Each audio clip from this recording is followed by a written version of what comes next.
ఆధునిక పంటల వైపు రైతులు ఆలోచన మళ్లింపు జరగాలని, నకిలీ విత్తనాల పట్ల జాగ్రత్తగా ఉండాలని జయశంకర్ తెలంగాణ వ్యవసాయ విశ్వవిద్యాలయం ప్రొఫెసర్ శ్రీలత అన్నారు. వ్యవసాయ యోగ్యమైన పంటలను పండిస్తే రైతులకు మంచి లాభం వస్తుందని అన్నారు. వరి, పసుపు, పత్తి, చెరుకు వంటి పంటలకు మంచి ప్రాధాన్యత ఉందని అన్నారు. ఇక ప్రభుత్వమే రైతులకు నాణ్యమైన విత్తనాలు పంపిణీ చేయడానికి సిద్ధంగా ఉందని అంటున్న ప్రొఫెసర్ శ్రీలతతో మా ప్రతినిధి రాజేష్ ఫేస్ టు ఫేస్. జిల్లాలో వ్యవసాయానికి సంబంధించిన పెద్ద ఎత్తున ఉత్పత్తులు ఉంటాయి కాబట్టి వ్యవసాయ శాఖకు సంబంధించిన ప్రొఫెసర్ కావచ్చు ఇక్కడ పెద్ద ఎత్తున స్టాల్స్ ఏర్పాటు జరిగింది. నిజామాబాద్లో 3 రోజుల పాటు వ్యవసాయానికి సంబంధించిన మహోత్సవం జరగనుంది. ప్రస్తుతం ఈ వ్యవసాయానికి సంబంధించిన స్టాల్ చూడవచ్చు. ఇక్కడ ఏదైతే ప్రొఫెసర్ జయశంకర్ తెలంగాణ వ్యవసాయ విశ్వవిద్యాలయం నుంచి కూడా పెద్ద ఎత్తున ప్రొఫెసర్లు రావడం జరిగింది. ప్రొఫెసర్లతో పాటు ఇక్కడ సంబంధించిన ధాన్యం కావచ్చు, వాటికి సంబంధించిన ఉత్పత్తులు కావచ్చు, పెద్ద ఎత్తున ప్రొడక్ట్స్ని ఏర్పాటు చేస్తున్నారని చెప్పుకోవచ్చు. ఇప్పటికే పెద్ద ఎత్తున దీనికి సంబంధించిన ప్రొఫెసర్ ఒకసారి ఉన్నారు. ఒకసారి మాట్లాడించే ప్రయత్నం అయితే చేద్దాం. ప్రొఫెసర్ సంబంధించి ఏదైతే సిద్దిపేట సంబంధించిన ప్రొఫెసర్ శ్రీలత గారు ఉన్నారు. దీనికి సంబంధించి ఉత్పత్తులు ఇట్లా ఉన్నాయి, నూతన వ్యవసాయ విధానంలో ఎట్లుంటుందని చెప్పి ఒకసారి మాట్లాడించే ప్రయత్నం. మేడం, ఎట్లుంది నూతన వ్యవసాయ విధానంలో రైతులకు ఏం చెప్తారు? సార్, ఇక్కడ మనకి ఈరోజు నిజామాబాద్లో 3 రోజులుగా జరిగే ఈ పెద్ద ఎత్తున కిసాన్ మేళాలో మన ప్రొఫెసర్ జయశంకర్ వ్యవసాయ విశ్వవిద్యాలయం నుంచి స్టాల్స్ ఏర్పాటు చేయడం జరిగింది. మీ అందరికీ తెలుసు నిజామాబాద్లో కూడా మనకి మేజర్గా వరి ఒకటి, తర్వాత అలాగే షుగర్ కేన్, చెరకు ఒకటి, పసుపు, తర్వాత సోయాబీన్, మొక్కజొన్న లాంటి పంటలు అధికంగా పండిస్తారు.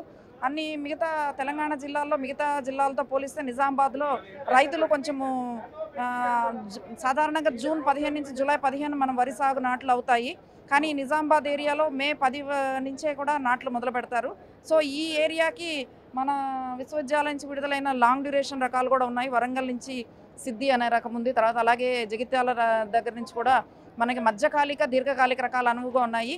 జగిత్యాల నుంచి కూడా రిలీజ్ అయిన రకాలు దొడ్డు రకాలు ఉన్నాయి, సన్నగింజ రకాలు కూడా ఉన్నాయి. అలాగే ఇటీవల కాలంలో రీసెంట్గా రుద్రూరు నుంచి కూడా ఒక మంచి 2 రకాలు విడుదల కావడం జరిగింది. RDR 1200 RDR 1162.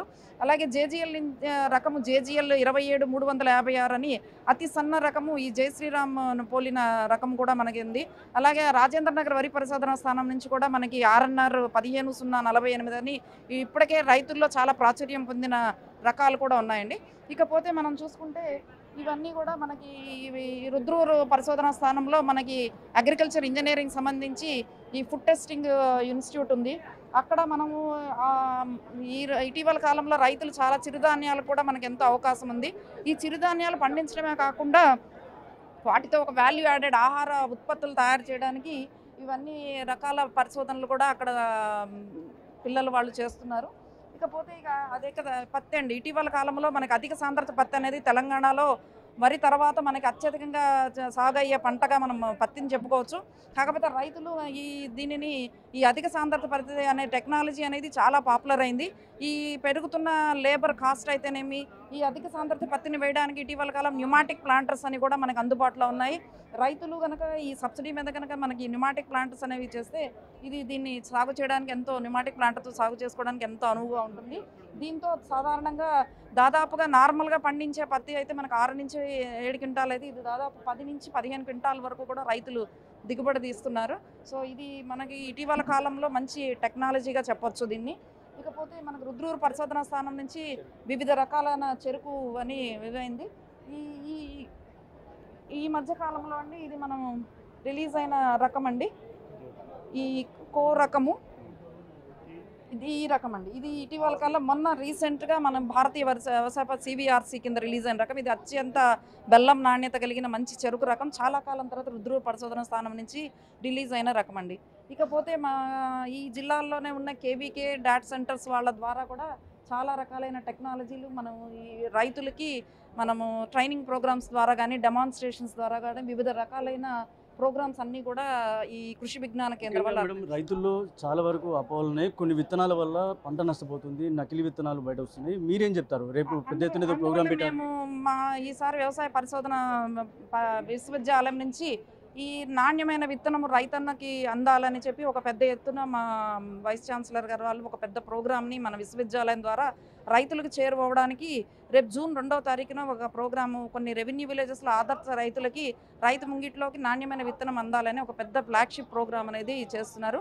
దీని ద్వారా మీరు అన్నట్టుగా నకిలీ విత్తనాల ద్వారా కొంత తగ్గించి రైతులకు కూడా అవగాహన కల్పించడానికి ఈ ప్రోగ్రాం ఉపయోగపడుతుంది అనుకుంటున్నాం. అలాగే కాకుండా రేపు ఈ మే నుంచి కూడా మేమంతా రైతు ముంగిట్లో శాస్త్రవేత్తలు అనే ప్రోగ్రాంలో కూడా రైతులు ఈ ఇటీవల కాలంలో ఎదుర్కొన్న సమస్యల మీద కూడా కొంత అవగాహన కల్పించడానికి శాస్త్రవేత్తలు, తర్వాత కృషి విజ్ఞాన కేంద్ర సైంటిస్టులు, స్టూడెంట్స్ అందరం, డిపార్ట్మెంట్ అఫీషియల్స్ అందరితో కలిపి పెద్ద ఎత్తున కొంత అవగాహన కార్యక్రమాలు కూడా చేపడుతున్నామండి. దీనివల్ల కూడా రైతులకి చాలా ఉపయోగపడుతుందని అనుకుంటున్నాము. ఇది టోటల్ వరల్డ్గా రైతులకు సంబంధించి ఏదైతే అపోహలు ఉన్నప్పటికీ కూడా ఏదైతే నకిలీ విత్తనాల వల్ల తీవ్ర ఇబ్బందులు ఎదుర్కొంటున్న నేపథ్యంలో ప్రభుత్వం నుంచి వస్తున్న సీడ్స్ కావచ్చు, వాటికి సంబంధించిన ప్రోడక్ట్స్ కావచ్చు, అవన్నీ కూడా రైతులకు వివరించే ప్రయత్నం అయితే చేస్తున్నారు. అంటే బయట మార్కెట్లో ప్రైవేట్ కంపెనీస్ ఏవైతే ఉంటాయో దానికి తగ్గట్టుగానే పెద్ద ఎత్తున అదే హోదాతో ప్రోడక్ట్ను కూడా బయట రిలీజ్ చేస్తున్నారు. అంతేకాకుండా ఏదైతే విత్తనాలకు సంబంధించి ఇప్పటివరకే రేపు పెద్ద ఎత్తున ఏదో బీజం తదా సత్యం అన్నట్టు కూడా రేపు పెద్ద ఎత్తున ముఖ్యమంత్రి రేవంత్ రెడ్డి సమక్షంలో రేపు విత్తనాలను కూడా రేపు విడుదల చేయనున్నారు. దానికి సంబంధించి రైతులకు సంబంధించి ఏదైతే సోలార్ టైప్ కూడా వీటిని ఉపయోగించే ఏదైతే లైట్ ట్రాప్కి సంబంధించి దాన్ని కూడా ఏర్పాటు చేసే విధంగా రైతులకు అవగాహన చెప్తున్నారు. మొత్తంగా రైతులకు సంబంధించి ప్రొఫెసర్ జయశంకర్ తెలంగాణ వ్యవసాయ విశ్వవిద్యాలయం నుంచి కూడా పెద్ద ఎత్తున ప్రొఫెసర్ రావడం జరిగింది. రైతుల్లో గతంలో లేని మార్పు ఇప్పుడు కొత్త ఎత్తున ప్రభుత్వంలో వచ్చి మార్పు తీసుకొచ్చేందుకు కూడా ప్రయత్నిస్తున్నారు. రైతుల వద్దకే స్వయంగా ప్రొఫెసర్ వెళ్ళి వాళ్ళంతా కూడా రైతులకి అపోహలపై ఏవైతే ఉన్నాయో అవన్నీ కూడా చెరిపేందుకు కూడా ప్రొఫెసర్లంతా సిద్ధమవుతున్నారని చెప్పుకోవచ్చు.